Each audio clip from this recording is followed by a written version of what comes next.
Boomerangs, bombs, dungeons, magic swords, puzzles, and green tunics. Welcome to The Legend of Zelda.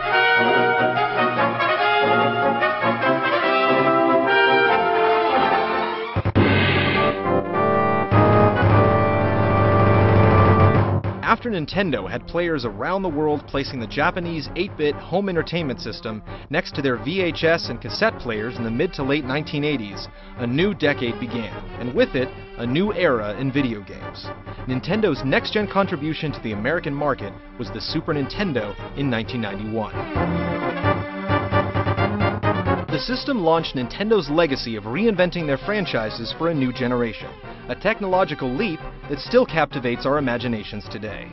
The advanced system meant a new free-roaming kingdom of possibilities, and an updated continuation of Link's adventure was at the forefront of every Nintendo fan's mind.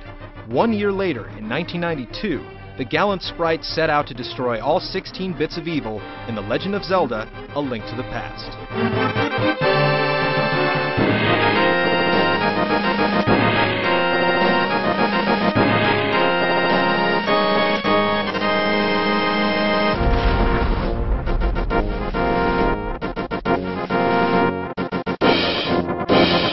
4 years after the side-scrolling Zelda 2, Nintendo returned the series to an overhead perspective, one that added exquisite detail and a bright polish to the original adventure.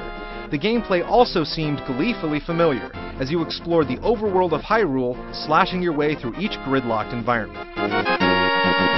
Your health meter was once again a row of hearts that could now be expanded by finding quarter pieces across the world map. Combining 4 of these would give you another vessel of life, enticing players to explore every nook and cranny in every area to raise their defense. The sequel once again pitted our trusted hero Link against the evil Ganon. Just when you thought you had caught up to him and Zelda was within your grasp, you learned that your eternal nemesis had been sealed away in an alternate dimension known as the Sacred Realm. This parallel universe mirrored Hyrule, but Ganon's evil powers had turned it into a horrible place. Link had to travel back and forth between these two worlds, making the game twice as big as expected, and introducing numerous realm-crossing brain teasers. This mission structure was so successful, it became a major part in several Zelda sequels and other Nintendo franchise releases to follow. Link apparently used his time away from consoles to work out a little bit, because he was much more flexible in the third installment. He could move diagonally, which doubled the directional possibilities, and he could pick up items for moving and throwing. When he was on his guard, he now had the "how did I ever survive without that" ability to attack sideways. Instead of only thrusting his sword forward, Link could stand up against multiple enemies with a move that evolved into a mainstay for future games. A Link to the Past also introduced new items, as fans had come to expect.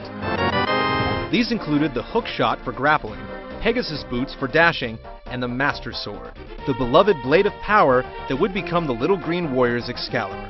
One innovation that added a new level to dungeon exploring, literally, was the addition of an upstairs or downstairs to most of the castles and underground interiors. Link could travel up and down each floor, often finding himself on the same screen twice as he took the high-or-low road back and forth. He would even fall through floors unexpectedly.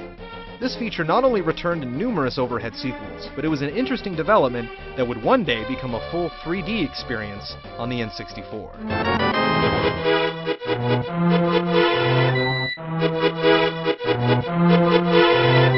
After scaring a few loyal followers with Zelda 2, A Link to the Past was everything they dreamed a true Zelda sequel could be, and more.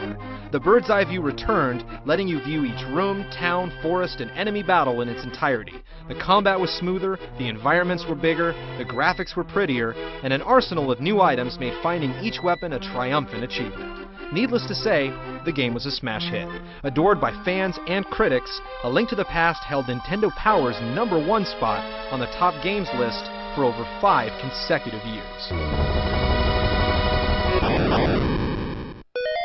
Before Nintendo set to outdo themselves again, they moved the series to their first handheld device, the black and white Game Boy.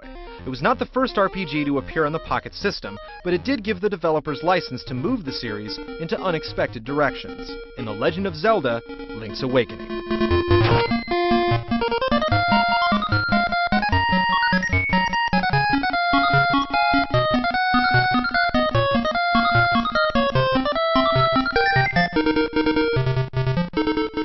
While sailing back to Hyrule after training abroad, Link was caught in a storm and shipwrecked on Koholint Island. The only way our hero could return home was by snapping the Windfish out of his never-ending slumber. Link's Awakening was the first Zelda game to be set outside of Hyrule, and the main Triforce storyline. Princess Zelda was only mentioned at the beginning, and subsequently stepped out of the spotlight as your primary objective.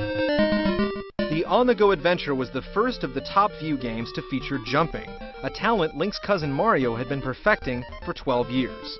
This tossed platforming elements into the growing gameplay modes, and added another ability that would become vital when the camera eventually dropped down into the third dimension 5 years later.